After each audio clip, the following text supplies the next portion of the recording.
Hey, everybody, welcome to our first virtual meeting of the 3D Club of Southern California. I'm going to show you our 3D news for those of you who haven't read it.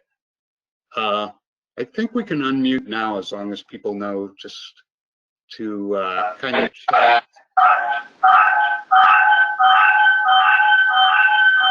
Oh, so much for that. Okay, you can all hear me. This is the 3D News publication, and I'd like to thank David Richardson. He was the first person who thought of having this as a virtual meeting. So I thought, at first I thought, maybe, maybe not. And we started it, we announced it, which was over a month ago, and now we're doing it. So I'm excited about that. A lot of other people have done it before us, and they all did an excellent job. So we kind of took a lot of their ideas. I think the first was John and with the New York Stereoscopic Society. They did a nice half-hour one and a 45-minute one that I attended. Those were both really good. In Ohio, did one. I couldn't get off work early enough for that, so I didn't get to enjoy that. This is our 3D news here, and see if we can scroll down. So this comes out every month. It's online. This is our announcement. This is our 3D Club members. If you're having hearing anything, I guess you're going to have to wave. Okay, online meeting. This is where we found. This is our new members. They could put a message in the chat window too, Steve. Okay. Find Sarah. What the hell it works? There's an article by David Starkman. And we'll go ahead. This is kind of an average article. We always have Lawrence Kaufman, who won a couple awards in our last thing. Hopefully that's getting bigger for everybody. We have live links in it. This is about 3D rarities and a new DVD coming out of 3D rare videos. This shows test scans, and I don't know if John Ripkalvis is online, but this is some work he did on Harry Potter back in the old days. So take a look at that. Let me give this enough so give you a little time to take out your 3D glasses and take a look at that. Let's see if John's Are here. we supposed to be able to see your screen, Steve? Yeah. You haven't been able to see my screen the whole time? Oh, I guess I had all the people on. My bad. Okay. There you go. Everybody can look at that. This is like early in the conversions. This must have come out like in the 80s. Lawrence, can you unmute yourself and tell us a little bit about the movie? Lawrence Kaufman. Wake up, Lawrence. He's got to figure it out.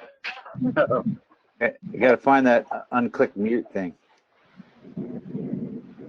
The movie Yeah. is the original Harry Potter movie. They converted it. They were going to open it in China. Oh, Cassie's feedbacking. I'm sorry, I quit. And then this virus slowed things up a little bit. Oh, okay. So this is a different conversion done earlier. Another thing we do is Dear John letters from John Ripkalvis. This time, usually he has questions. If you have any questions for John, he's a stereoscopic image consultant.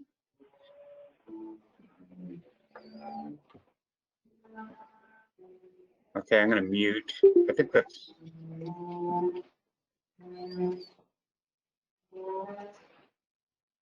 Somebody's playing the cello in the background. Can you mute everybody? Oh, sorry. That's my kid. He's practicing.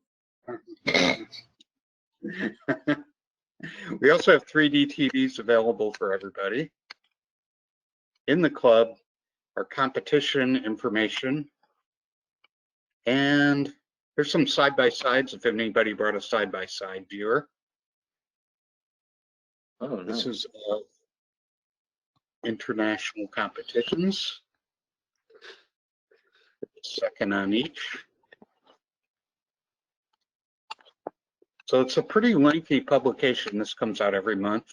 Here's a very nice phantogram by Barry. We usually have one or two of these in every issue. This shows how to view images. I'm here, Most of, who's that? Barry. Oh, Barry, you want to talk a little bit about this? Okay, sorry, I just hopped in. Well, they're phantograms. It's mentioned in the, if you guys could get the image of the week and in walking around, in walking around in my neighborhood, one of my neighbors had put out rolls of toilet paper with little planters in them, just the sign that said, "Please take one." So that was kind of nice. And then pretty much just in that, don't think quite the same yard, a couple doors down, I got that iris shot that you see that I'm very happy with. Yeah, these are cross-eyed in case anybody's trying to free view them. Yeah. Okay, and now we go into an article about 3D Legends Hall of Fame. And this is started by David Starkman, actually Susan Vitsky, I'm sorry. And Susan, we're going to have you take it away. So if you could share your screen, and you can talk about your website.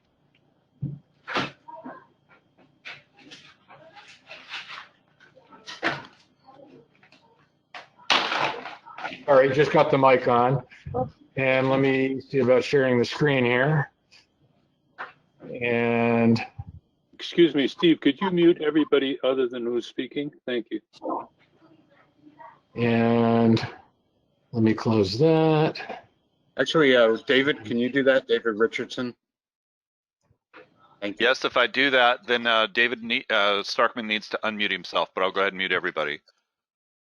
So now everybody should be muted, and David Starkman. All right, I'm Yeah, unmuted. You're good. All right, we're good. Hold on a second. Now you're seeing it on screen now. And let me go to full screen. All right, you guys all see it? Great. Okay, so this is Susan's creation. This has been my goal since I got into 3D, is to have a tribute to some of these phenomenal people who have come through our lives. First and foremost, Ray Zone, and many of these others. So just hold on, let me move this bar out of the way. So if you go to 3dlegends.com, this is the page it takes you to, although this homepage explains it, but we thought it was better to take you straight to where the people are. But this page gives a little background on the site itself. And if you click on anything, it'll get bigger. Yeah. Well, let's do it on, wait, let's go back to the Hall of Fame. And we'll use Ray Zone as an example. That's always good. Because everybody here probably knows him or about him. Although we've got Seton Rocheway, which is another great one. And I don't know about the rest of you, but since, especially the last few days, internet's been running a lot slower than it used to for us. Here we go. It's because everybody is using the internet all the time. Yeah. Everybody. Oops, hold on. So this is an enlarged image, but so this is Ray's page. And if you'll notice with any of the photos, so Susan shows the left, right, left format, so you can parallel or free view. We know they're small, so any one of these pictures, Cross-eyed. sorry, cross-eyed, what am I saying? Anyway, any one of these pictures, if you hold the cursor over it, it'll turn into a little hand. If it doesn't, let Susan know, because it means she's overlooked one step. But she's done this to all the pictures. Then if you click on it, Again, it's running slow. Then it'll bring it up full screen for left, right, starting at the left end and right, left from the middle to the right. So cross-eyed or parallel. On every picture. Yeah, on every picture, including the flat pictures. So Because I figured everybody wants to see all the details. yeah. So Susan has created this using Wix, which is a free software from Google, and it's also being hosted by Google. And thank you, Eric, very much for putting it on the club website so quickly. Yeah. With the link. Thank you very much. So we're showing this partly also to promote it, but we're the archivists for the club. We've been building up a big file of digital images from the past and present, and we invite any club members, send digitized versions of your photos to Susan at which one do you want to use? Archive Susie? Archive Susie, whatever whichever you want, AOL or Gmail. Yeah, she's got an AOL and a Gmail. I think the Gmail is on this website. And eventually we want to do something like this, or where where we'll archive images of the club and stories about the club or past articles. And but if you see anything that I got wrong, please let me know. I'm trying to make this as correct as possible.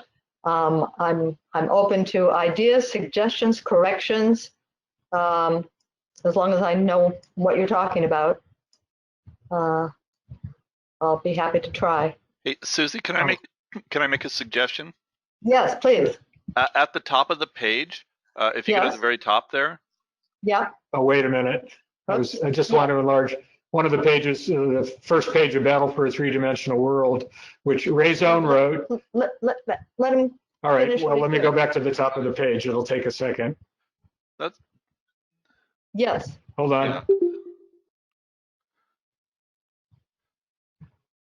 Again, it's kind of going slow today. I know the text.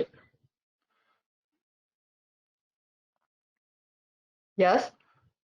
I know this is technically correct, but it says Ray Zone dead at 65. How about if you Yeah. say Legend at 65?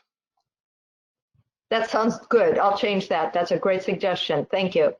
I was just copying what this guy, Chris Chinnock. I understand, wrote. but it's like, you know, I agree. I agree. I'd I'll rather change be that. positive than say, oh, this is why they're on this page. I think that's a great suggestion. Thank you very much. Okay. If I forget to do it, remind me, but I will try to remember. Absolutely. But anything like that, please. Oops. Some things are small. If the original was small, unfortunately, but there's very few like that. But that's Lawrence and Cassie. Yeah, with Ray in the front row.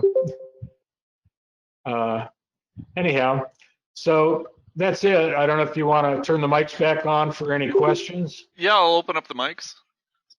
Okay. So I've unmuted the mics for everybody now. So if anybody has any more pictures, I don't have enough for anybody. Susan can't get enough pictures. No. And I do give credit to everybody. And so if I've got, as I said, if I've got something wrong, let me know. Yeah, and thanks to Ray Moxham, Susan just finished No, I haven't finished. She's not finished, but she's been working on an Alan Griffin page. I'm working on an Alan Griffin page, but today it is. Looking at that, it looks very good, actually. Yeah, Does it? Susan, great job. Thank you. Oh, well, that's one of his shots in the back. There he is. Yeah, that's Alan. But Susan with Alan and Judy. And he was a great photographer. This is one of his classics.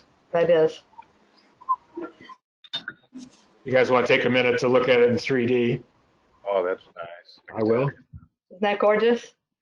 Yeah. St. Louis, for those of you who might not have been there yet. Yeah, You can go up in that arch. I think, you know, Ray Moxham can correct me, but from our standpoint, back when we were all using stereo realists or something like that, Alan was one of the first to really get into or turn us all on to using twin SLRs. Konica. And because of the Konica FS1 camera, which was motorized and had an electronic cable release, and he got a lot of us started doing twin camera work with that, and wrote articles about it. And his own photography was just Brilliant. spectacular. Yes. Here's one of his action photos.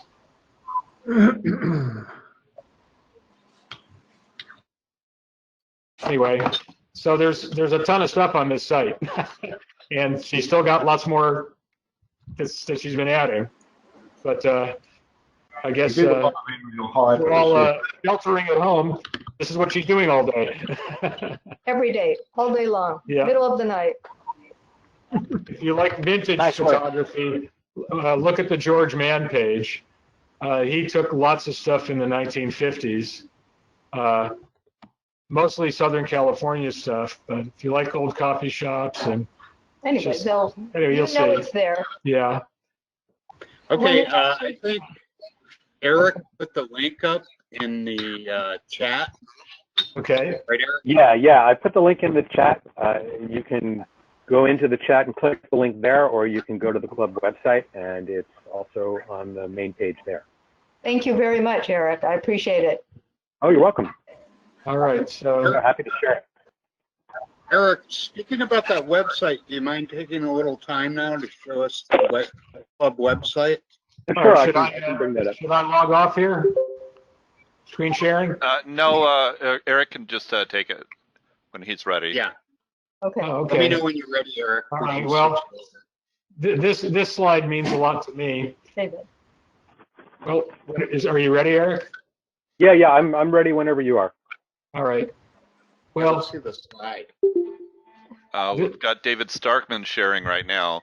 Are you wanting to Right. share, Eric, or are we having Hold on. David share? well, the Wong Q was the childhood Chinese restaurant my parents took us to when I was a kid, and it was on Pico Boulevard near Pico and Robertson, and I just was thrilled to see this particular image. The building is still there. The building's still there, But- but all the Polynesian tiki stuff and the big tiki god is gone. But it was a really fantastic Polynesian Cantonese restaurant. It's there in spirit. Yeah. All righty, I'll turn it back. If Eric wants to take over, I guess we're done here. Thanks, that was great. All right, Thank you. You bet it.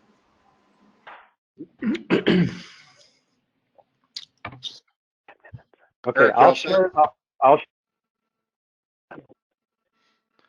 share. David Starkman, could you unmute? I'm sorry, David Kuntz, could you unmute yourself? I've muted. Can you hear me? We can hear you now. All right, great. And then you're not sharing though. Oh, actually, is Do you, Eric do you want me gonna to? I share thought you were screen? talking about Eric. Okay, no, Eric I is can gonna share share. the screen, but he's not sharing. Yeah, I'm going to share. I didn't have the option yet. I can do it now. Give me just a second to find it. Okay.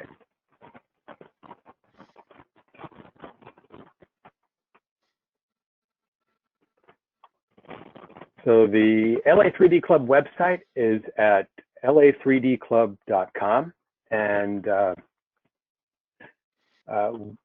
website has been updated very recently to include the 3D Legends Hall of Fame that Susan and David were just talking about. So you can go to the club website, click the link here if you want to get to it through the website. The LA3D Club has been active continuously since 1955, and we're thrilled that so many of you have decided to join us here virtually tonight.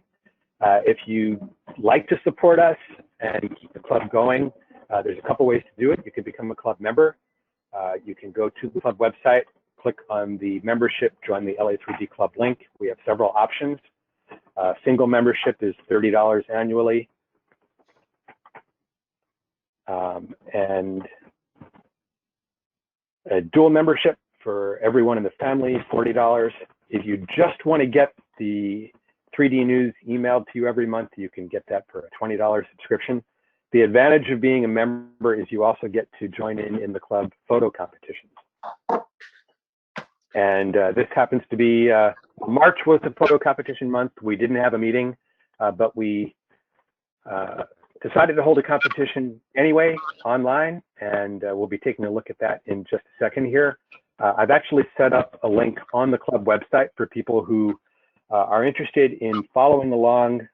We'll be sharing the competition entries in Anaglyph through GoToMeeting. If you'd prefer to view them as parallel or cross view, or you have 3D TV, or perhaps a passive screen to view it on, you can go to the link for the photo competition, and we're using an HTML viewer from Masuji Sudo. Thank you, Masuji. You can click an image and it'll open up in your browser, and then you can select whether you want to view that as a parallel, a cross view,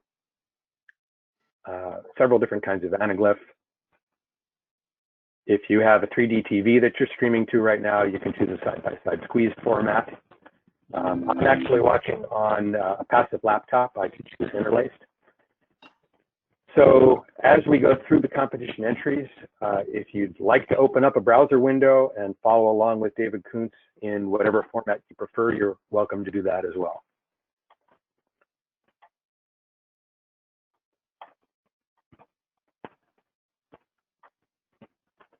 And if anybody's got any questions about the club website, we try to keep it up to date, list whatever kinds of meetings we have coming up, whatever screenings and events the club's involved with. Figure out how to go full screen.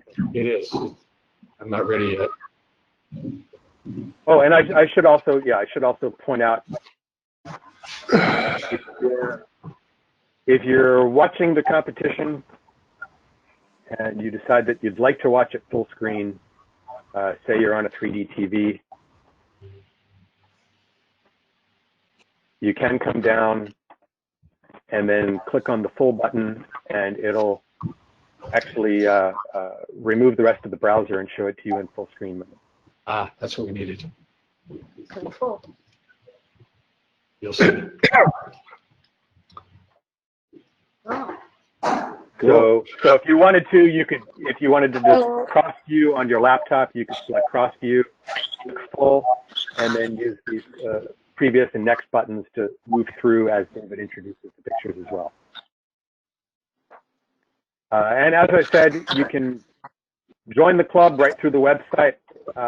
We also, if you are already a club member and you'd like to help us keep going, we do have a donate button on the club website that helps us maintain the web hosting and all of that stuff. We appreciate your support.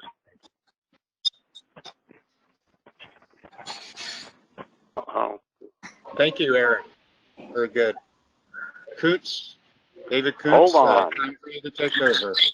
Other than suddenly my whole thing just went to junk. So hold on. It's okay. We have backup plans. Good, because my computer just, hold on, just give it a second. It's doing something weird. Oh yeah, it's crashing. Go ahead with. We'll go with David Heiser. David, are you ready? David Heiser. David Heiser. Not John Hart. Hey, John, how you doing? Yeah, hi. Just crashing right now. It's okay. Don't worry. We have plenty of other options. Okay, David Heiser is going to be presenter. He's going to show his. Are you ready, David? Yes and no. Hey, this is showbiz, man. All right. The study has to go on. Okay, you ready? Yeah. Yeah, my name's David Heiser, and I'm presenting because I've been building 3D cameras out of Raspberry Pi computers. And so and I have a couple entries in the people category. So I have quite a bit to cover, and I'm going to go through it real fast. So if you have any questions, I'd be glad to talk to people later on about it. Somewhere here I have contact information I'll put in chat.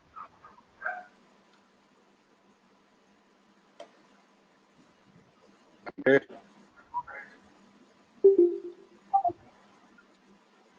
So hold on. All right. Okay, so I've only been doing stereo photography kind of seriously for the last 3 or 4 years. But I started off when I was younger. I had an uncle who he was a photographer and a rock hound. Everybody see that now? Yes, Yeah. we're seeing it, David. Okay.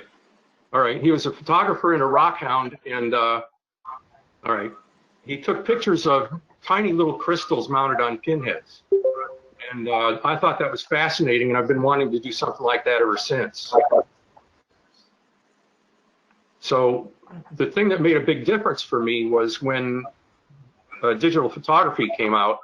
I had a little 3.3 megapixel Casio camera, and I took some pictures doing the stereo two-step. And then I had Photoshop, so I printed them out on cards and put them in an old stereo viewer that I had.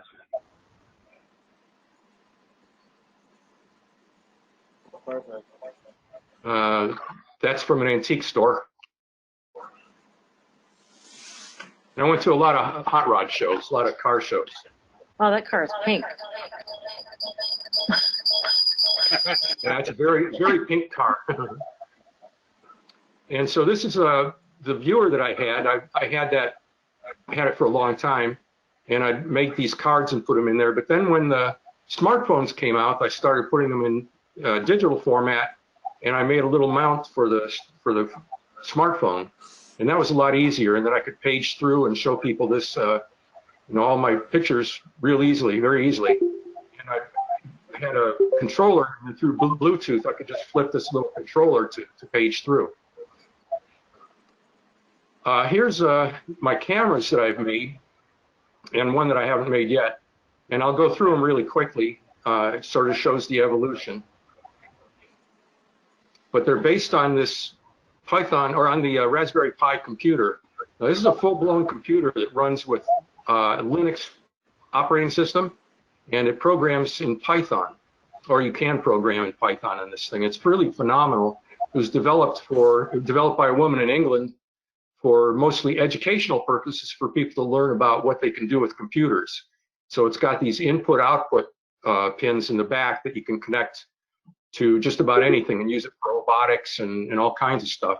There's a bunch of these that have been sent up in the space shuttles for doing experiments that were created by school students. So this is a basic test setup. I have the computer and the camera, and then here's a test bench. So the computer is, I have the keyboard and mouse and monitor connected to the computer. And then this is an example of doing a test shot. And I used this to try programming, to understand how to program it to do what I wanted. The laptop, in this case, is connected through Wi-Fi, remotely connected. So I have the computer monitor and everything right here on the laptop, and that made it easier. Here's an example of the simplest little program. And this basically took a shot and saved it, and then I could bring it back on my computer and take a look at it. So I developed a circuit diagram, a schematic, how to connect the two computers together with their camera connected to each one, and a little touch screen connected to each computer as well. So I could program it. I could run the program through the touch screen. And this is part of the test development system right here, or this is an example. So I ended up with a program that looks like this. That's what I loaded up in that big computer. This one. This is what's one I call ears, and that's the front of the computer. Down here below the eyes, you can see where the cameras are. And on the back of the computer, I had the touch screens and a viewer, that same viewer, so that I could actually see the object in 3D before I shot the picture. And over here is the shutter. And then on top is a smartphone connected up to a microphone, so I could record audio. With video, I can record audio. So this is what the left touchscreen looked like, and I could tap either still or video, then continue. This is the inside. This is the guts of the camera. So here are the two computers mounted on the screens and all wired together. And then at the front of the camera was where the two camera modules were mounted. And I had this spring thing in the middle just to put tension on it so that they'd converge a little bit. And this is why I called it ears, because when I was shooting people, I was holding it by the ears. And this is what they saw. And I could put it on a tripod, and I had a remote shutter release. This picture, I kind of overcorrected on it. It's a little washed out. And I apologize for that. But that's one of the first pictures that I made.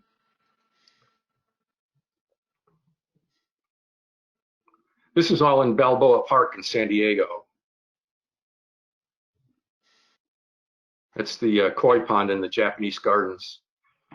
This is an example of trying to capture motion. The cameras weren't synced very well. The computers weren't synced very well. I trigger them both at the same time, but because of the nature of the computers, they might be off just a little bit, maybe up to 10 to 50 milliseconds. So you can see a little bit of discrepancy in this picture. Sometimes it was dead on. I took this picture in the Model Railroad Museum in Balboa Park. I thought it was a great way to show off the stereo camera. I now have a video, and this has audio in it. If it's too loud, just yell at me.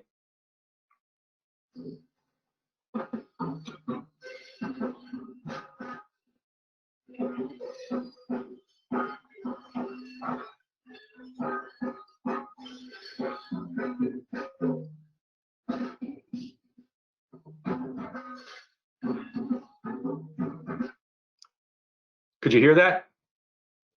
We could. All right, here's another one. I don't know how I'm doing on time.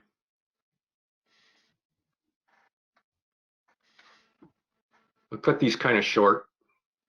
The fish aren't making any noise. Well, I didn't record sound on everything. It was really I'm a pain in the joking, ass. they're fish. Pardon? I'm joking, they're fish.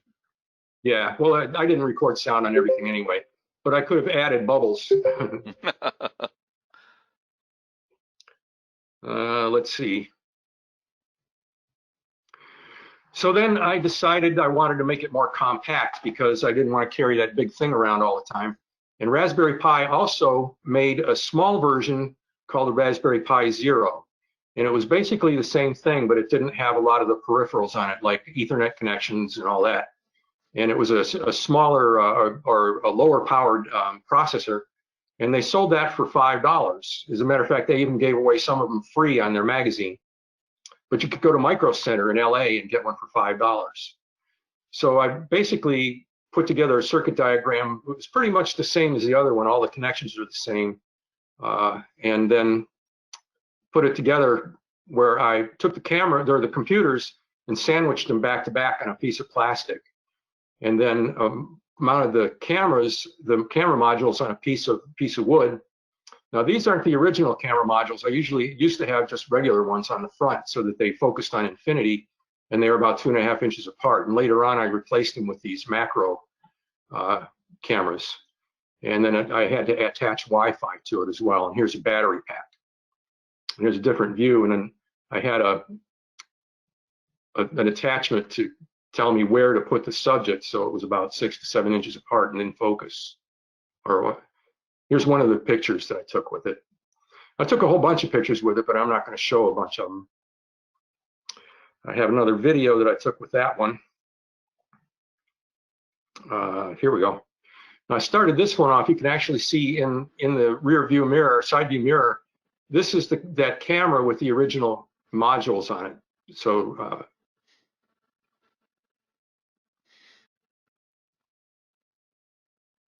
there's no sound in this one either. No fish either. These are all cross view, right? Yeah, this is all cross view. I'm sorry, I shouldn't mention that. They look great. Thank you. All right. And then I took that camera and put it inside of a cigar box. I like cigar boxes. There's a place in Temecula, Old Town, that has lots of cigar boxes on racks out in front of the store. You can get for like $2, $3, or $5. Here's some of the pictures I took with that one.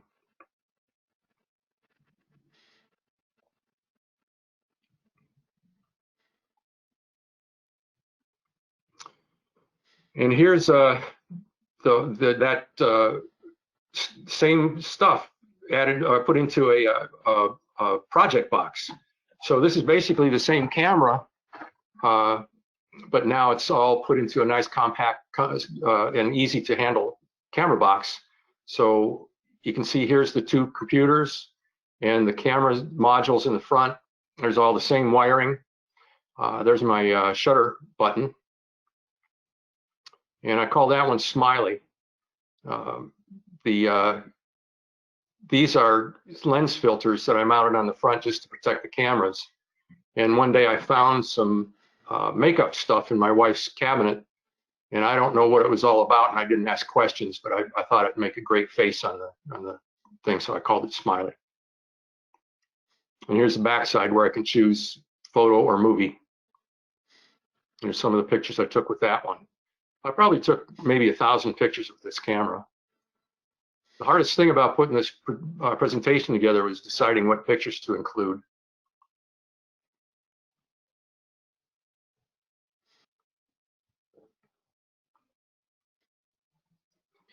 All right, now I got another. This is one of my favorite movies. It's 25 seconds long, but I'm going to let it play out.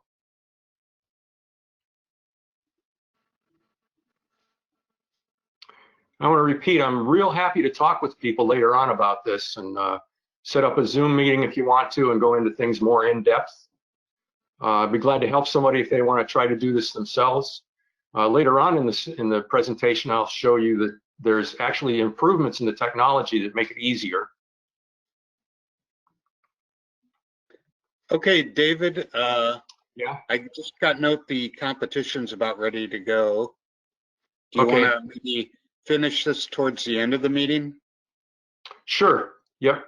I'll just let that movie finish and I'm over and out. Okay. David, are you Thank you. That was cool. All right.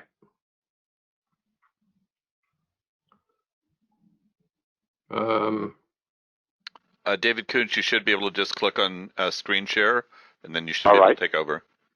Can everybody hear me? We can hear you. Super fantastico. You're not sharing yet, though. What do I got to do? It says. There you go. We got it. Yeah, it must just be the internet connection. Okay, hello everybody. My name is David Koontz. I'm the competition director for the LA 3D Club. And even though we're meeting online tonight, we're going to have our normal club competition, and I'm going to try to recreate the experience of judging that we usually have when we get together in person. So we're going to see all the images that were entered this month. We're going to hear their scores, and the judges may even chime in with comments if they want to. And I've already started sharing my screen. We're going to show all the images this way in anaglyph format. So you're going to need the classic red cyan glasses to view those. I don't know if anybody can still see my video of me, but I'm holding up a pair of those if you can. As was indicated before, maybe I'll say it again because a bunch of people have come in since it was discussed. We've got the one problem with anaglyph is you don't get full color rendition. So if you have other viewing devices available, like little lorgnettes for looking at side-by-side images, or if you're looking on a 3D laptop, or if you have a 3D TV available, we've got all the images loaded up in an HTML viewer on our website. Thanks to Andrew Park and Eric Kerwin for making that happen. So if you want to go to that, the links have already been posted for that in the chat window, or you can just go to la3dclub.com and you can follow along on that. And then you can display them in any format your heart desires. And they're in the same order, so you should be able to follow along with the competition as I read the scores. So I'm going to introduce our 3 judges for this month's competition, and maybe while I'm doing that, anybody who still hasn't gotten set up with the web-based images and who wants to can get looking into that. So after I introduce our judges, I want them to just say hello so that people will know who they are, assuming anybody's still looking at the video feed from everybody. I'm going to introduce our first 2 judges together since they are truly a stereo pair. It's Susan Pinsky and David Starkman. I think pretty much every person in the 3D universe already knows them, and even partially listing all of their affiliations and accomplishments would take the entire evening, if not more, so I'm not going to do that. Susan and David, you want to say hello? Well, I'll say hello, and I have to apologize. Susan is ducking out for personal reasons at the moment, so it'll just be me. Okay. All right, and our third judge is Lee Pratt. Lee's located in Madison, Alabama. He's actually an LA3D Club member, though, and has been for over 40 years. He hasn't been to that many meetings lately, but he used to come occasionally when he traveled to LA on business. And he's been heavily involved in other 3D groups, too. He's past president of the National Stereoscopic Association. He's been a very active member of the 3D division of the Photographic Society of America for years. Lee? We lost him.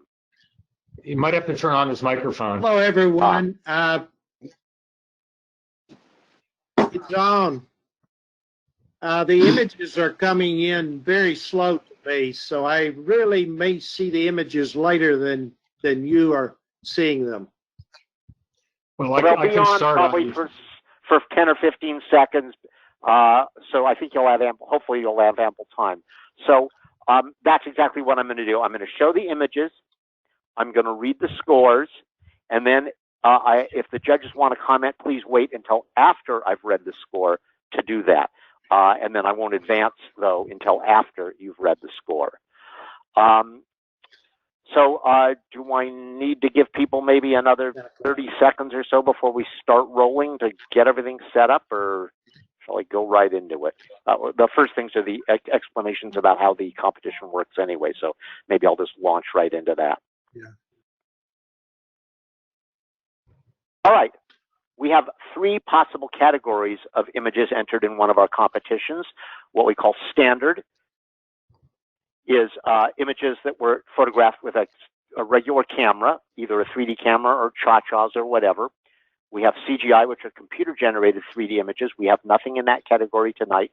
And we have modified category. That is 2D to 3D conversions of artwork that was not created by the entrant. So it's a conversion of somebody else's work. We have 2 groups. We have an A group and a B group. And for the first time in a very, very long time, we actually have one entrant in the B group. And I guarantee he's going to win something since he's the only entrant. Everyone else is in the A group. Our judging is on a 5 through 9 scale. So each judge scores each image on 5 through 9, which means a total possible score of between 15 and 27. So 5 is worst, 9 is best, and every other number is something in between that. I think it's relatively self-explanatory, hopefully. All right, so let's get going. I'm seeing a very heavy lag between when I press the advance key and when things update. Like it just popped up now, the logo. Is that what happened for everybody? Yes. All right, so I'm going to use that as my indicator of how long it's taking. So I'm going to launch into it.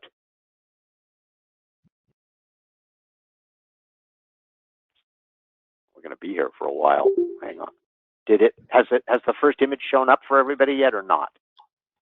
There it is. Okay, there we go. Right, just now? Yep. Okay, well then now I know when they're showing up. All right, so I think I'll start pressing the space bar earlier than I planned to. All right, scoring 7, 7, 6, 20. And again, if the judges want to say anything, I guess given the lag we're getting, chime in sooner rather than later. Oh, I'll just say I like the slide, and it's nice. And to me, it's well, I think it was at 777. 77620. Oh, well, I think I gave it a 7. I can't speak for Susan, but I thought it was a 7, but it's nice depth. Little through the window at the bottom edge, which is easier at the bottom than at the sides. Not as disturbing, but it's just a nice overall image. I like it. Okay. 788. Okay. 788. Sorry, I should have been. I wasn't looking at my screen to see how long it took to pop up. It's lagging on my TV. Let's see here. Well, I don't know how it looks anaglyph. I'm looking at it on our TV, and it's a very nice, very good hyper, a lot of depth, and just overall very nice. Might be a bit extreme for anaglyph. Let's see. 777. Oh, sorry, I'm getting ahead of myself. I keep looking at my main screen. Show the slide first. Yeah, show it first. It's like, I feel like Karnak. I'm giving you the score before, and then I tear the envelope open and look at the image. 77721. Well, all right. You don't need to comment on every one. If you have something to say, say it. The score speaks for itself. If there's anything special, maybe one of us will talk. Okay. Oh.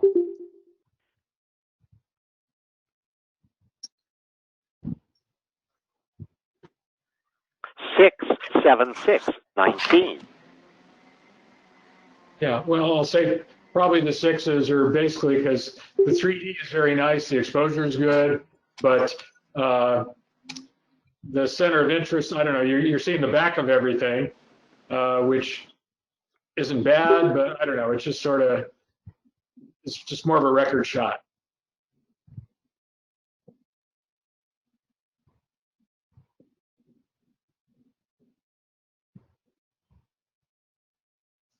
Oh, next. Okay. Yeah, sorry, it's so laggy. Believe me, I pressed the button to go forward quite some time ago. Yeah. 9, 8, 7, 24. So is Lee muted out, or does he want to say something? Somebody gave it a 9. Lee may need to unmute.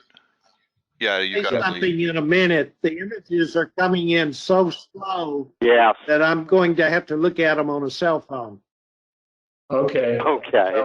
I'll comment. I mean, I don't remember exactly which score I gave it, but it's beautifully done.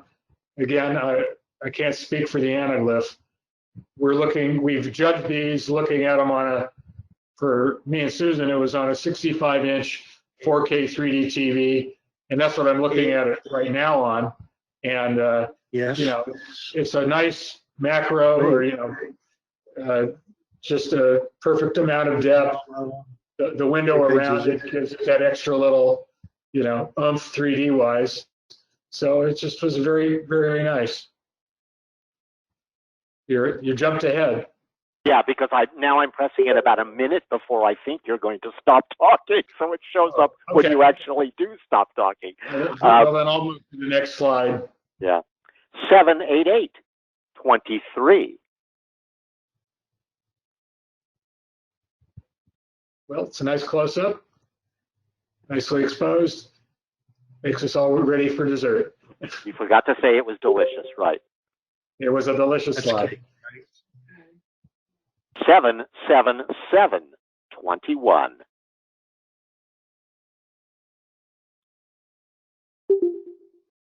What are they looking at now?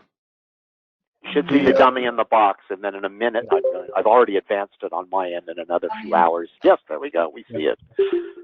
All right, well, I guess no comment on the dummy. 777, 21. Well, this is just a fun shot, and what makes it is the floating ball. And, you know, Cassie too. All right, which way? You move your finger from right to left.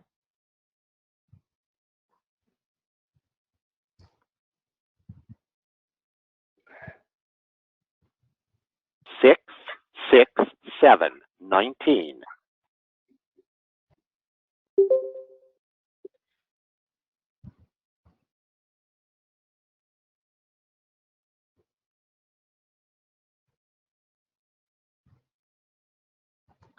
No, it's not for me. I can do This the is when you mixed. can't appreciate it all in anaglyph, I'm afraid.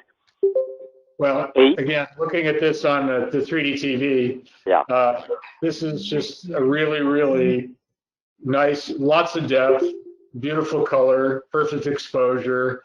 In this case, I like the black background. It just makes the flower just pop right out. And it's just beautiful all around close up. Score on this is 8, 9, 9, 26. There you go. You really need to see that one in color. Anaglyph is a terrible injustice. 7, 7, 8, 22. Again, this is a nice close up. I guess I would have liked the exposure.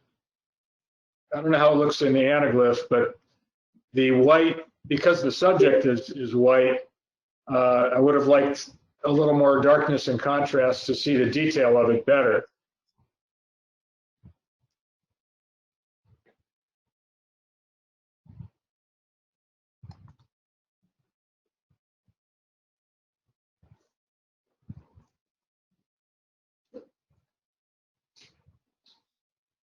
Eight, 8, 8, 24. Well, this is just, to me, it's just a really fun shot. And I don't have a clue how you put that many pictures in one thing with what program, but I really liked it.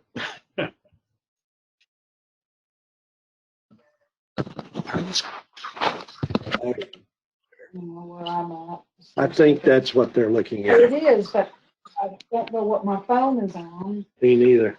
It's taken forever to load. We're looking at the picture with a whole bunch of portraits all at once. Mm. That's strange to put it. Hubble is now weighing in with his opinion. 7, 8, 8, 23.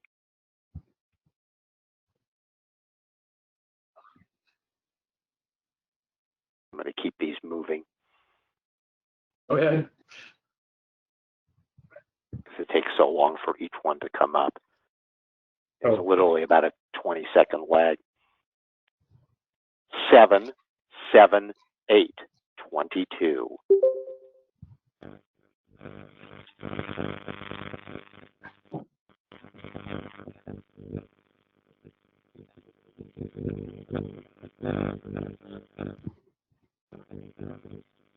Seven, 7, 7, 21.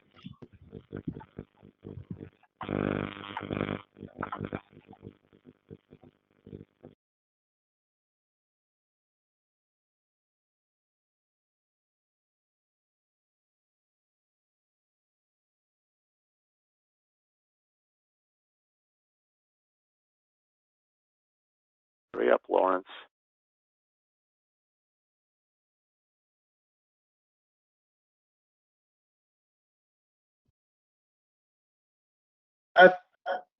The pictures are coming in very slow to me. Describe the picture when you give the score. You should be looking at a bunch of people looking at a moose.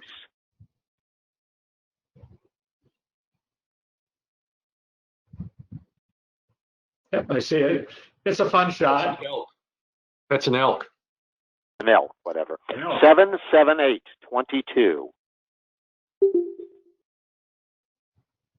Yeah, they take up, there's literally about, I would say, a 20-second lag from when I advance them on my screen to when I see it come up on the share.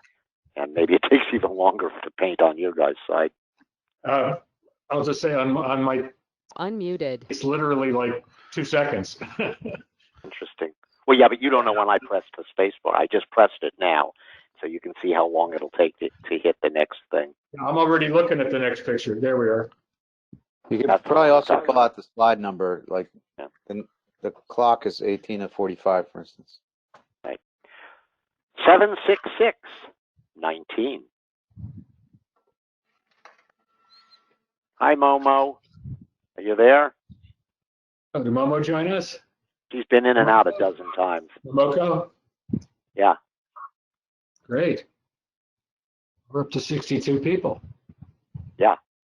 The best meeting we've had in decades. Oh, we go next. 666. Lawrence, do you want to say it? Oh, we can't hear him. Mark of the Beast. It's the Mark of the Beast. Okay. Yeah. It doesn't sound as good when anybody else says it. Don't forget he's technically challenged. Okay. All right.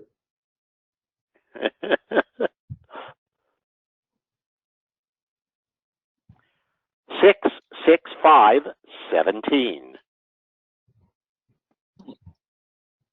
I think the reason for the 5 here was I love car shots, but I think this is the only one in the whole group. If you look at the bottom edge and look at that amber turn signal and blink back and forth, you'll see how radically different the right and left are. It needed much better alignment.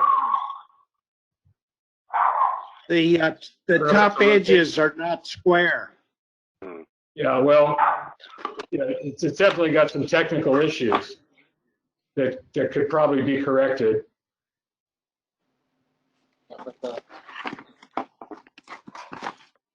And that would make it a much nicer slide.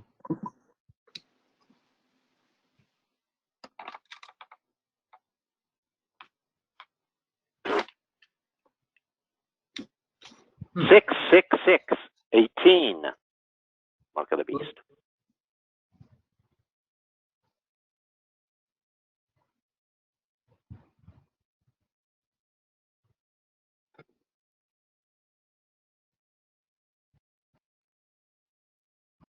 Interesting colors.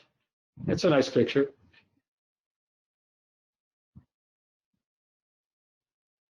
Seven, 22. Yeah, I'll just say I like black and white. It's especially nice for a portrait, and yeah, it's a nice portrait.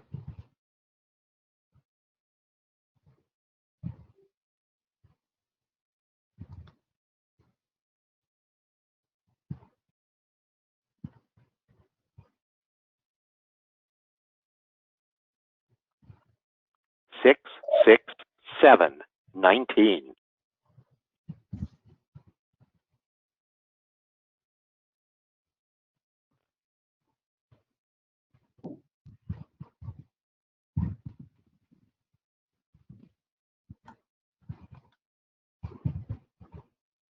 The title of this is not Deliverance, but in my opinion, it should have been.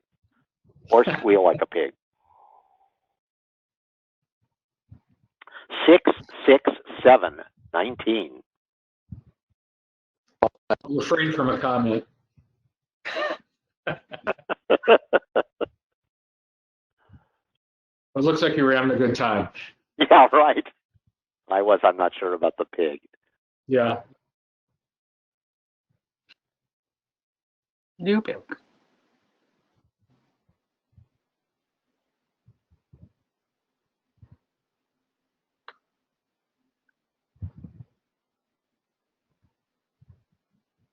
Seven, 20. I kind of like this a little more than to me, it was a little more than a record shot because it's kind of a slice of life of this event. And I just kind of found there was a lot of interest just checking all these kids, looking at whatever was going on.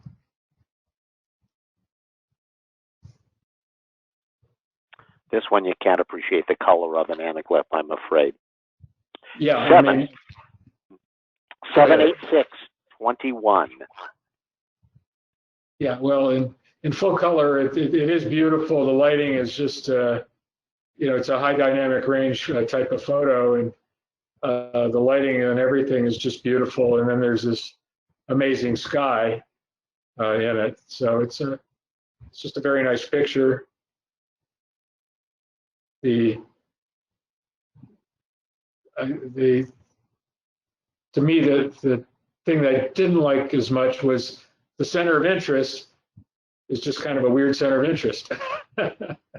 Didn't grab me quite so much. I guess it's a petrified tree stump. 77721.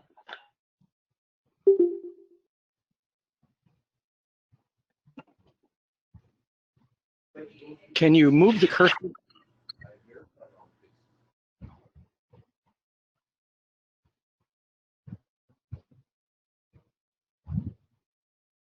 The mouse cursor is in the middle of the picture. I moved it off. It is not even on my screen at all. Is it gone now or not? It's on mine. It's at the bottom right edge of the picture. I'm not seeing any mouse cursor at all. That may be your own mouse cursor. I was just going to say, I think it's yours because mine is off the screen. No, mine's off the screen. Yeah. I'm not seeing any mouse other than my own. Yeah. Okay. 77620.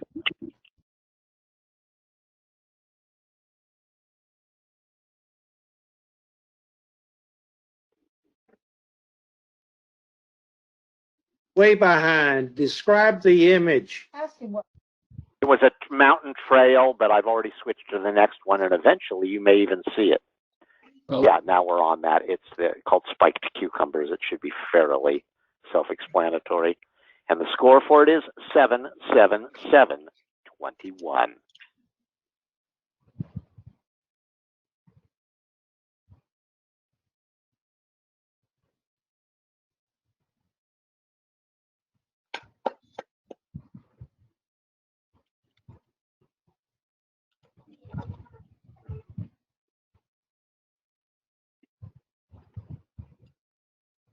Seven, 6, 7, 20. I'll just comment again. I don't know about an anaglyph, but in full color, it's just a bit on the overexposed side. If it was darker and more saturated, it would be, a much nicer photo.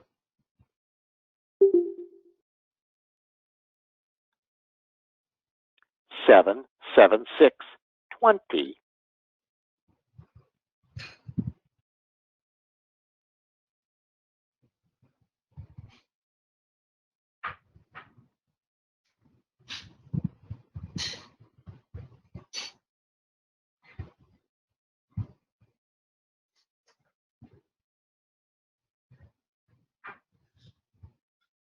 Seven, 7, 8, 22.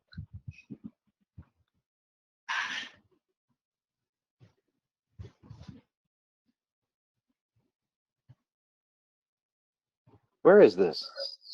Hawaii.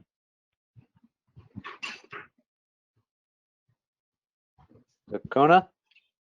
It's the title is Wailua Falls, Kauai, Hawaii.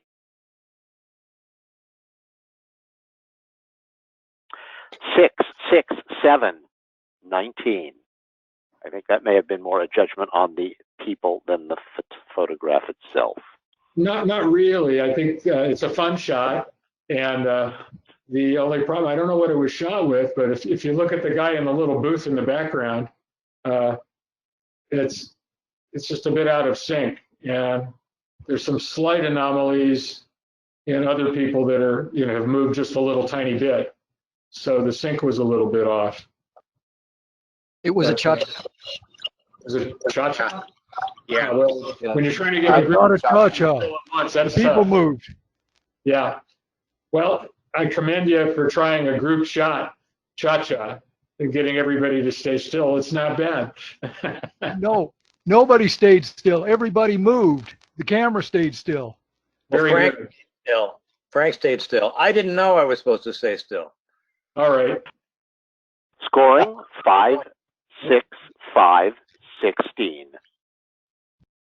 Well, again, I think the main reason is this just is way, way, way, way through the window, close up. And I don't know if this could be realigned in Stereo Photo Maker to make it more easily, properly viewable. It might be a little too extreme on the depth range. Scoring 6, 7, 6, 19.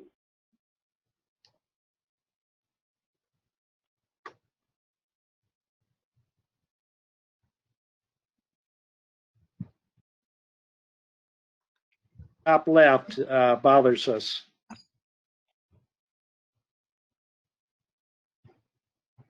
Eight, 8, 8, 24.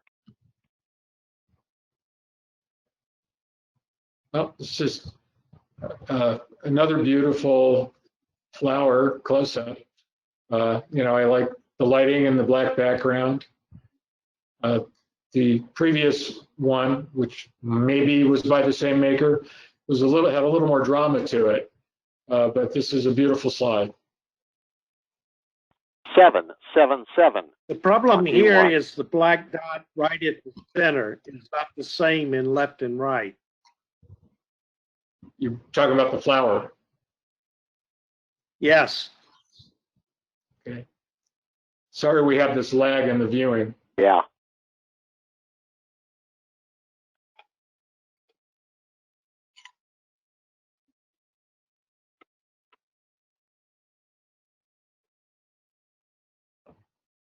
Oh. 8, 8, 7, 23. I think just the special effect here is really wonderful, and it works, and it's just something different, and I really liked it.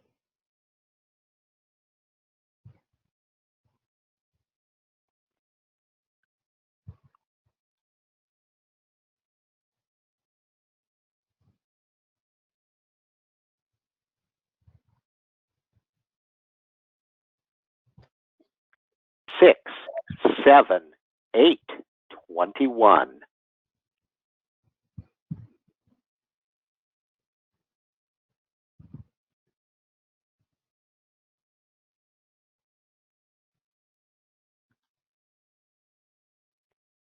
Nine, 9, 8, 26. Well, while we're waiting for Lee to hopefully see this, you know, this is just, I mean, special effects like this in 3D are, you know, more than 3 times as interesting than it would be flat, because the illusion is just so much more dramatic because of the reality of everything being in 3D and seeing through the legs of the table with no body being there.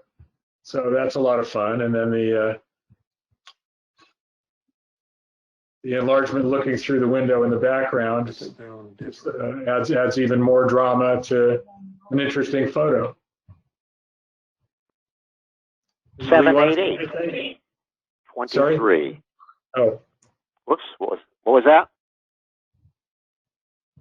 I think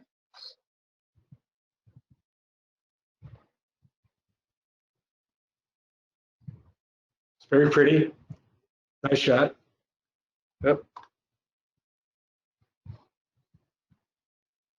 7, Please. 7, Which one 7, is it? 21. We're looking at the boardwalk through the meadow.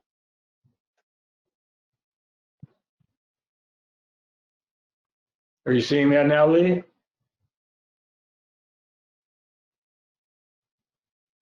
I think Lee's a little behind us. Yeah, he's in another state. That's the problem. Well, Takes a long time for the signal to get there to Alabama. okay. 4 years ahead of you in photography.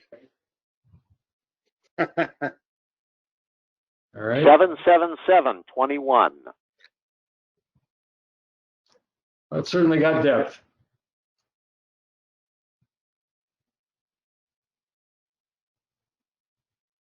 And nice use of the window, going through the window. Oh, go to the next one. 77519.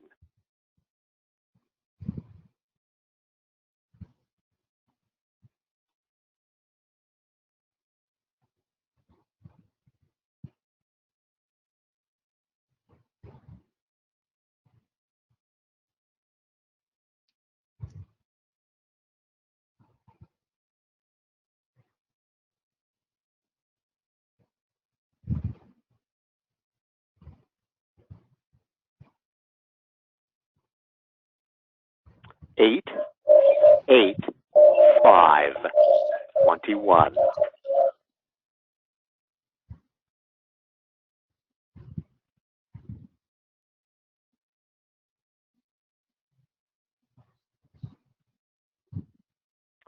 All right, that concluded the standard category. Now we're going to see the modified group.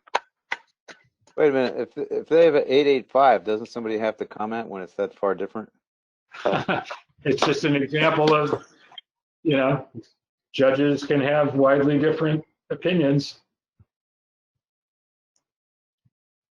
5 generally means there's a technical problem with the slides. 998, 26. Wait a minute. Could you?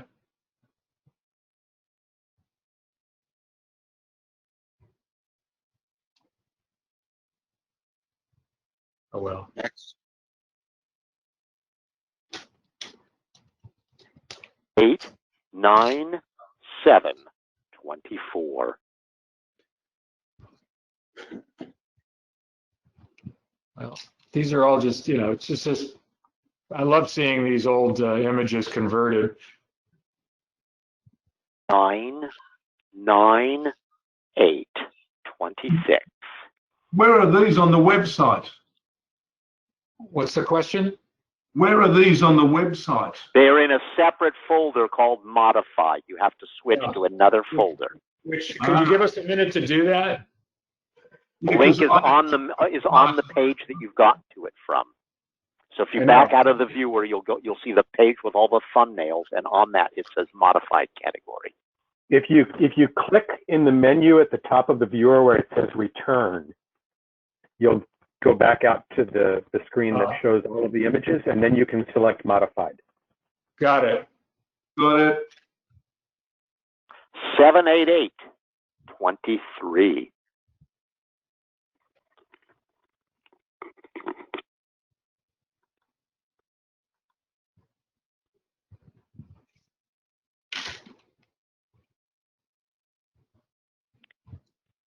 Eight, 24.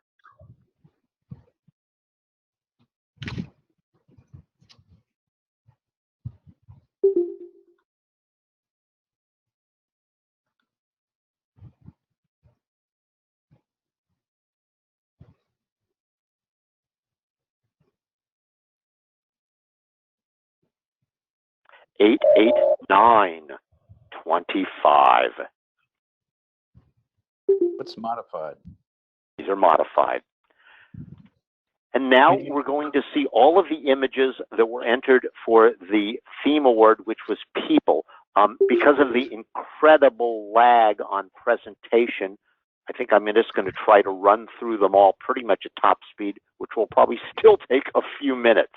So we'll just go through all of those. And again, if you're following along through the website, go to the top of the viewer menu, click Return, and then select People. So you've seen all of these images already, but we're seeing them again. They're all the ones that the entrants self-selected as being eligible for the People Award. Like I say, I'll run through them relatively rapidly because it takes so long for the screen to paint.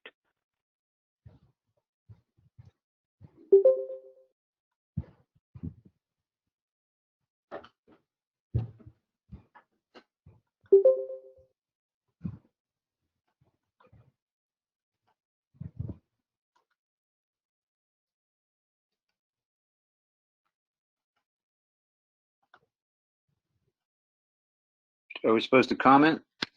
No, because we've seen all of these before.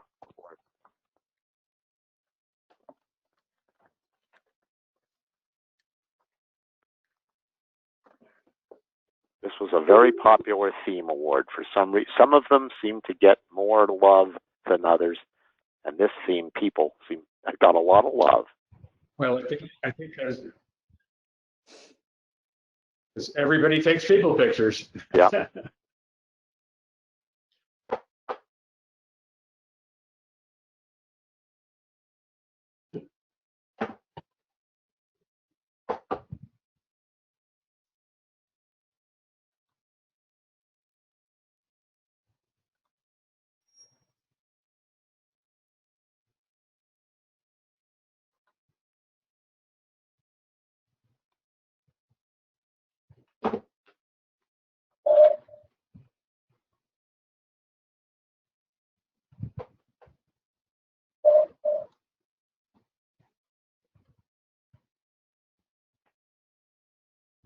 I want to know how that was done. Me too.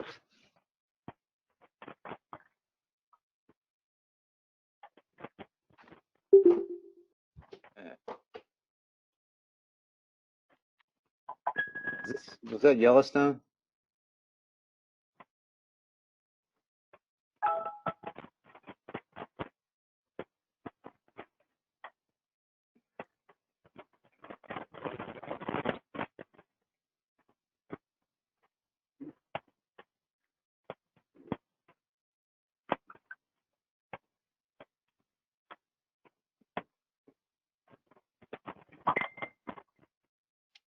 About the elk, that was near the Big Thumb in Yellowstone.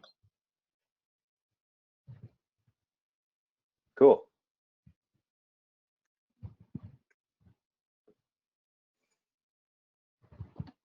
Does this qualify as a people picture? If we have another category of swine, it will fit that too.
Very quiet.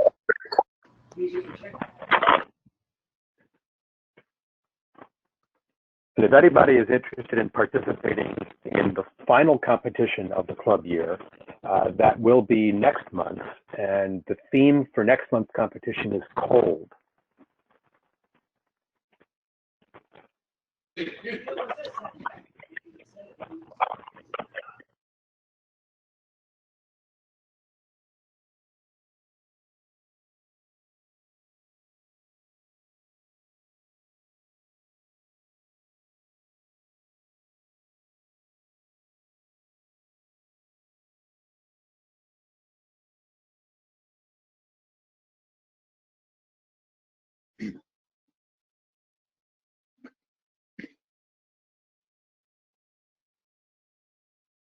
That was it. This is the last of our people pictures. And now we'll see the winners in a minute or two. Nice. Here we go. This is the winner of our People Theme Award. It's Dolly Door by Carl Wilson with 26 points. In the B group, Standard, We had one entrant. He got one honorable mention.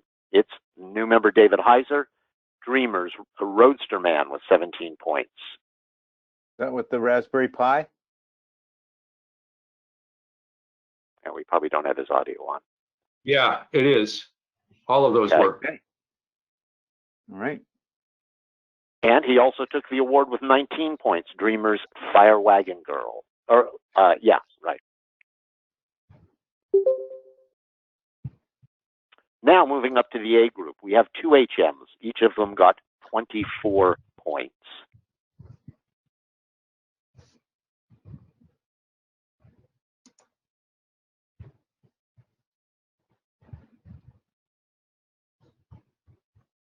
And we will see it eventually, yeah. Face Matrix by Chris Cassidy. What's the title? Cool. Face Matrix. Chris, are you here? Yeah, how'd you do it, Chris? Pretty cool. The camera. You hear me? And our second award was Stargazer. Second HM was Stargazer Fantasy by David Kuntz. We have two awards. They both got 26 points. And they're both by Carl Wilson.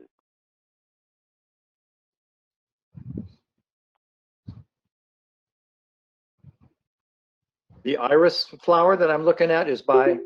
That's mine. That's Stargazer Fantasy. Now you're seeing Spring Tulips by Carl Wilson with 26 points. Ah, very good.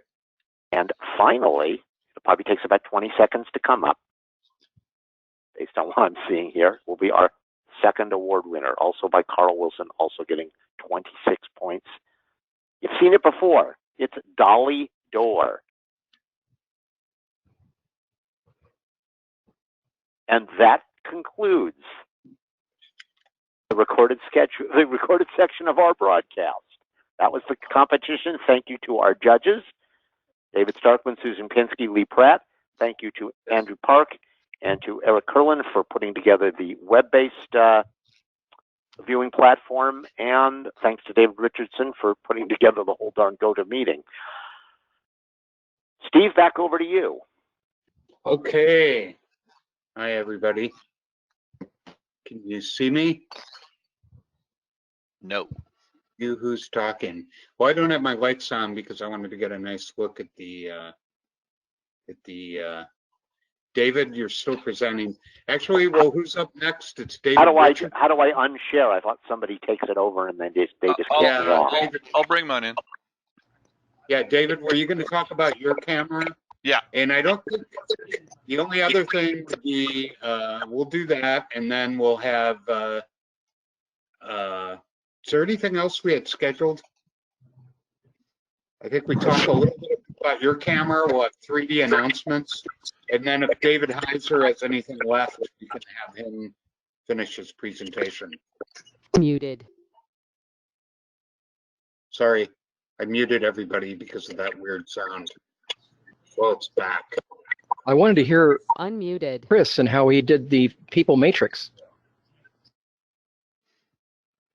Okay. I can Chris, unmute. can you talk about that real quick? Good old Photoshop. Okay, we got the answer. Okay. Yeah. I mean, you know, it's a collage. I don't know. I made I've been shooting 3D portraits of people for decades, and I went through my archives and found every possible portrait I could ever find of anybody that I'd ever shot. And then I made a square 1024 pixel square pair aligned in Stereophoto Maker, and brought those into a massive Photoshop document that was 9,000 pixels across. I guess it was not 9x5, or anyway, I tried to fit it all into a 16:9 format, so I had that ratio to work with. So I kind of forced everything into 16:9, and with square portraits, I ended up with whatever that was. I don't know, 9x5 or whatever the matrix was. And then it's just a question of making the two eyes, I put all the left images together and then made a second layer and put all the right images. So there's 48 faces in there. So I guess I had 96 layers, a Photoshop document with 96 layers. And I just grouped them into left and right and saved out each half and put it together. Look fantastic. Yeah, nice. Amazing. It was something I sort of dreamed about seeing, and I just wanted to see all those faces together. So it's kind of a thrill to see them all together. There's a bunch of curious people in there. I should probably make some kind of a log or legend and identify the people. There's various famous authors in there and famous scientists and artists, and I don't know, there's some interesting, curious people in there, journalists and people I met at conventions. So it's like your Sgt. Pepper album cover. Yeah. Yeah, it should be an album cover. Anyway, it I was was fun. going to ask, which version of Photoshop are you using? An old one, I think 5. I'm pretty retro, CS5 or something. And how many months did it take? That's cool. You don't have to pay monthly. I think it took about 3 days to put that together. Really? Yeah, I worked Wow. on that for about 3 days. I bet. Yeah. Because I had 96, I got 48 pairs, 96 images, a lot of alignment. I use guides in Photoshop. When you use rulers, you can pull out a blue line that's a guide. If you use guides, little temporary alignment lines in Photoshop, the image will snap to the line. It was incredibly time saving to turn on that snap to feature, because I could bring each of those pictures in close to the line. It would snap into place. So I didn't have to nudge pixel by pixel. By using the guides, it would snap into place. So that was something that saved me a lot of time, using the snap to guides. I made a matrix, a grid, and the pictures snapped to the grid. So that helped. And it helps to be able to cross the eyes on the screen, obviously, when it works. Very cool, Chris. It was fun. You ready for mine?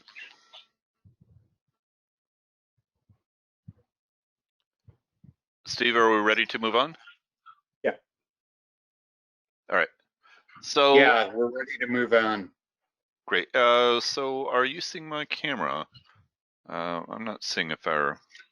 The Insta360 Evo? Yeah. So well, I meant, are you seeing my screen here as well? So I'm going to be sharing my screen in just a moment. But this is a camera that I bought last year.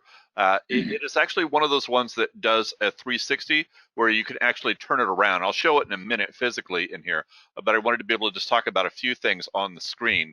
Last night we did a run through as a practice on here, and some of the things when we went through it, it was a little jerky, so I thought it would be easier just to be able to have a couple of screenshots. Here's the specs on it if anybody's interested. You can see it's 9 megapixels on each side, so a total of 18 megapixels. And you can see that it does run both photo and video on here. It has a number, I highlighted a number of that of the main capabilities within the system to be able to just talk about what it has within there. Here's some screenshots.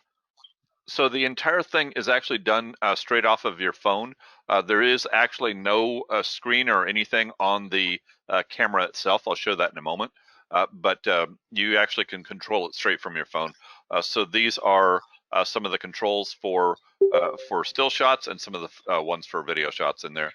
And then this is an image. Here's the difference between what it is that you have within a regular camera and this. I'm pointing down. It's showing a stereo pair here for this. And I'm going to start panning up. Because it is done as a very, very wide angle lens, I can actually move around within the image. So now I'm moving up, and then I'm moving up again, and now I'm seeing the top of this. Now I can also move left and right, and so I'm seeing the left side of the image, and then I'm seeing the right side of the image. So I have the ability to be able to move all over the place.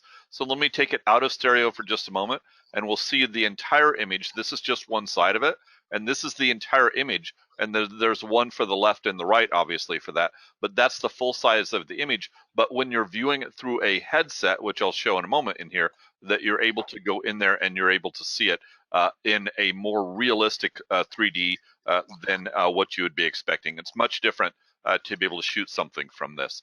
So let me turn my camera off here, and let's actually go over and actually, I'm sorry, my screen, not my camera. Let me turn that one off there, and then let me actually get the camera out. So let me move this out of the way.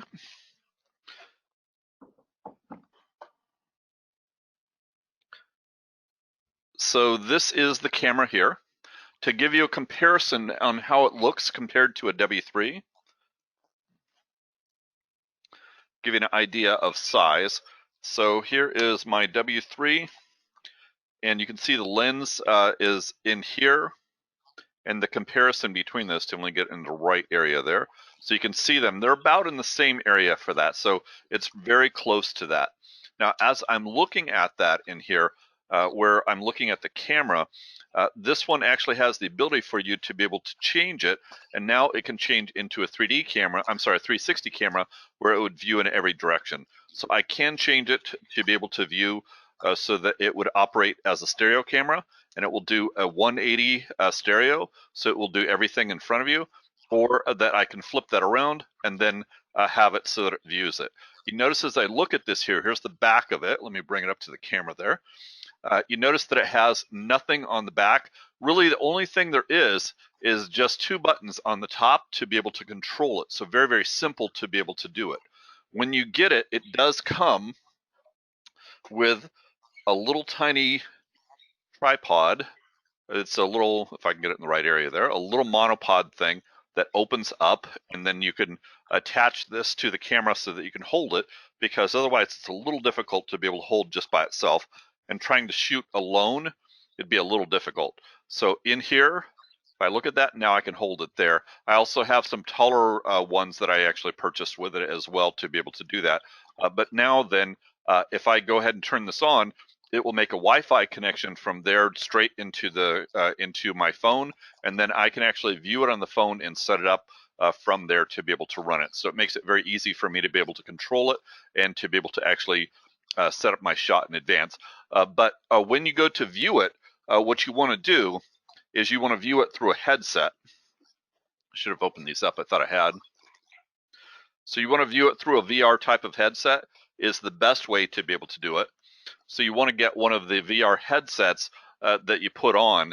When you're putting these on, then as you look up and look down, it will actually move around inside of the image, and you really feel more like you're there than you do within a typical 3D shot, because you're setting up a typical 3D so that it's viewing just what it is that you have and that you want to be able to see. But this allows you to be able to see so much more, as I was showing you in the example, where I could see what was to the left and right, what was above, what was below. So you're seeing much more outside of the image. So it just gives you a much different view from that.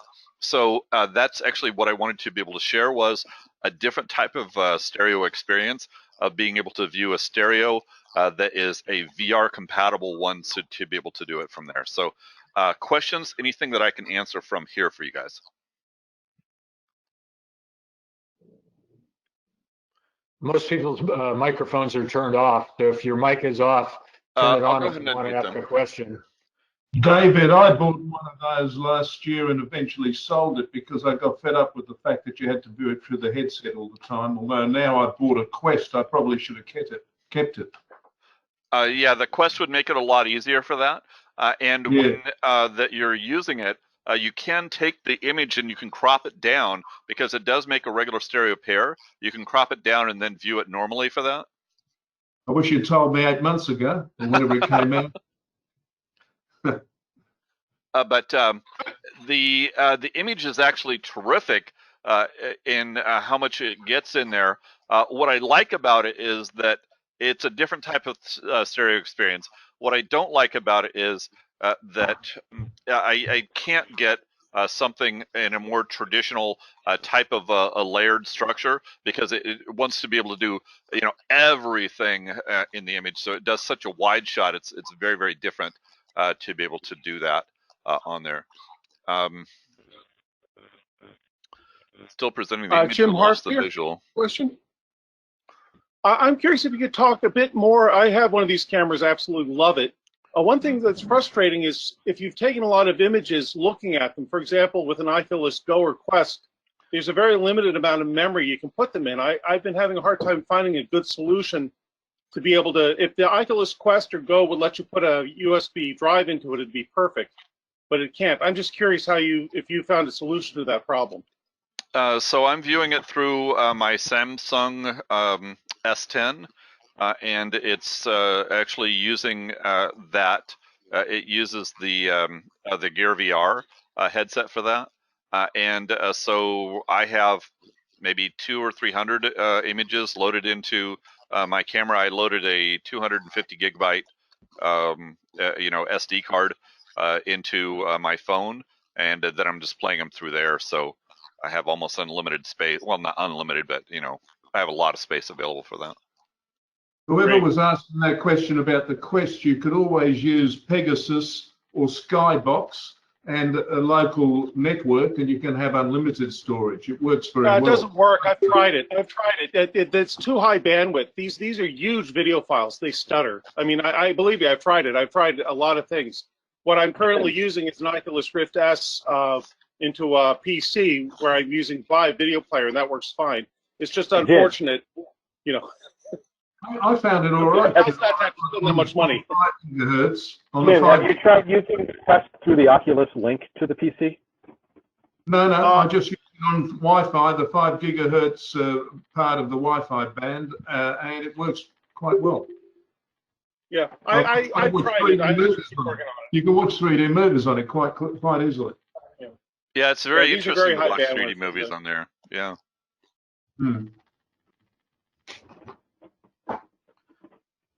Other questions, other things? That's all I had. I don't know if there's any other questions.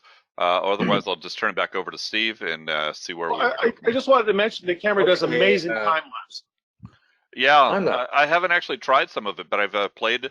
I mean, I've actually watched some that others have done, and it does have some amazing things that it can do. What's the cost range of that camera? So that one is it's a little over 400 for that one. What's the name of it again? Insta360. I'll post the link to it. And you need There's two a of new them. one, isn't there? There's a No, new you one don't that's need to. got You the- just need I one. put the link. I put the link in the comment in the chat. Thank you, Eric. Isn't there a new one that's got a 1-inch Leica lens? So there is a new one on Yeah. there. I did take a look at that one.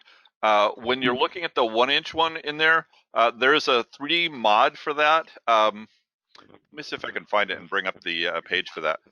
The one where it has the 3D version of that, it looks like it's using the same lens. All the specs that I've read use exactly the same specs that are on this camera.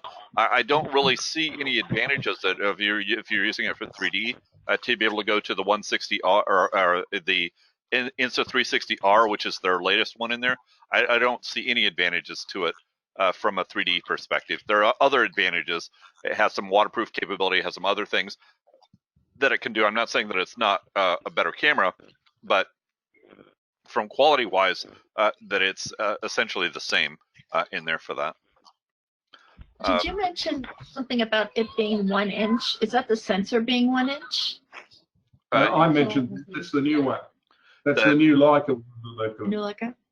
Yeah, it's the same mob, the same group. Mob, you wouldn't know what I'm talking about. The same group that make the Evo make this new one, and it's supposed to be allowing a 1-inch Leica pair, but I've not seen it actually working, and they still rely on the smaller one that you're talking about as a pair, similar to the Evo 360.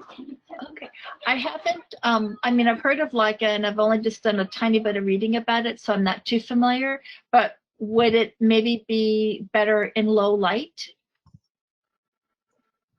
I don't know. I don't know. It does have ability, and this is actually it. You're seeing it on the screen now. This is the 1-inch version for that. For this, when you look at this one, it has a really large lens on there for that. But when you go to be able to see it for the stereo version on this, let me see if I can find it on here. I did find it, but it was it's really difficult to be able to find, and I haven't actually seen any way to actually be able to order it for that one. So the one that I think it's have, lost in the supply chain. It's unobtainium. It doesn't exist. Yeah, As I I went recall. I went to the Consumer Electronics Show in January in Las Vegas, and I stopped by the Insta360 booth.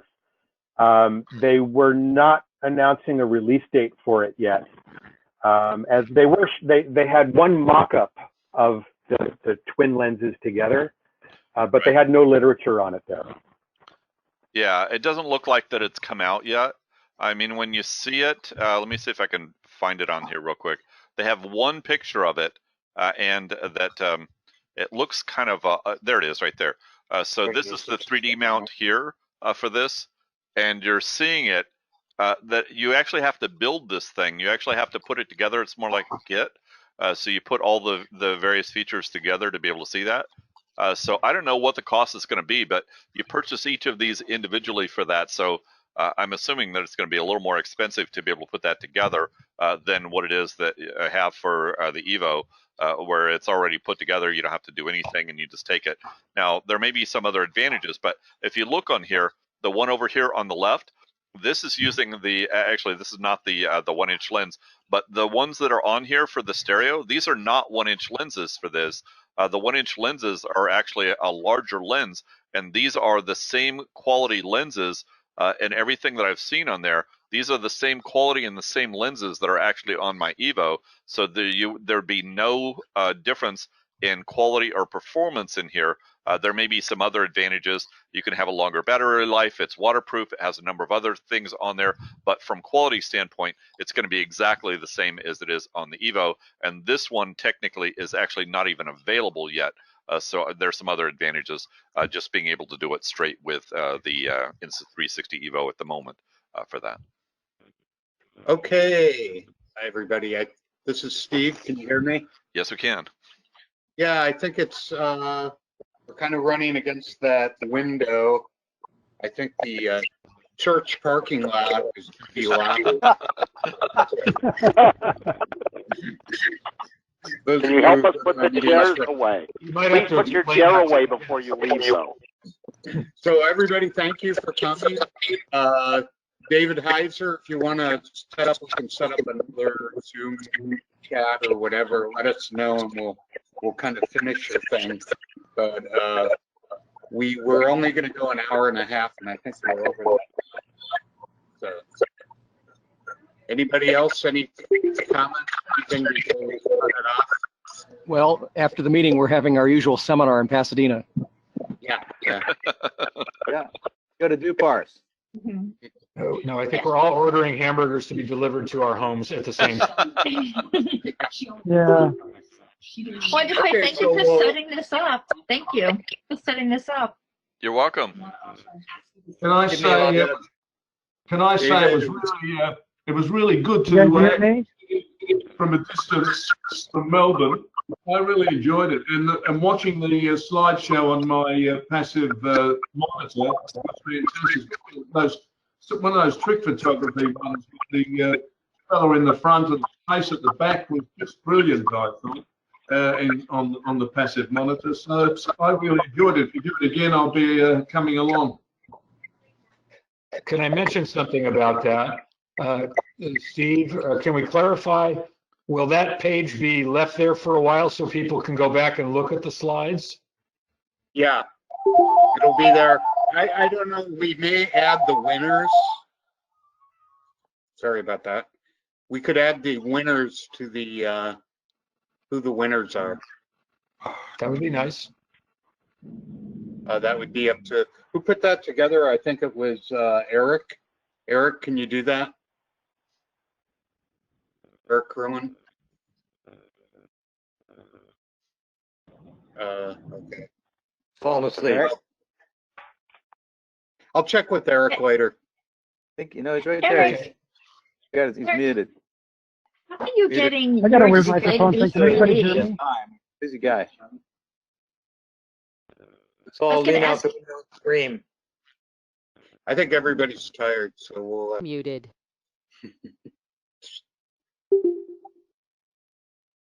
Erica's going to ask, how are you getting your display? Unmuted. Moment to thank you all for your hard work. I can see you in 3D. Eric Kurland. Tomorrow we Uh, start a new chapter. It's Together easy, we will be able to- Valerie. You just ask it to be in 3D, and it's in 3D.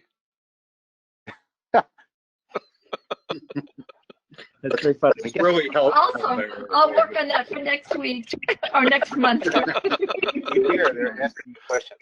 But I'll say the Hollywood 3D exhibition will be on this year and probably open on October 1st. Oh, yeah. Did you hear that, Andrew? Let me mute everybody but Andrew. Muted. Andrew, can you unmute yourself? You got to dig down a little bit. Yeah, the Hollywood 3D exhibition is going to be on again this year, the 60th version of it, and it'll probably open October 1st. We're still waiting to hear back from PSA about details, but that's what we asked for. And the other dates I gave the other day, I don't have them in front of me. I have to look, but they're very close to last year's dates. Sounds good. Okay, anybody have anything else they want to announce? Okay, same time next month. So we'll have another competition. We can unmute everybody. Unmuted. There you go, and then we can hear you all. So we'll have a competition next month. All right, good night. Night. Stay Thank you. dimensional. I don't know how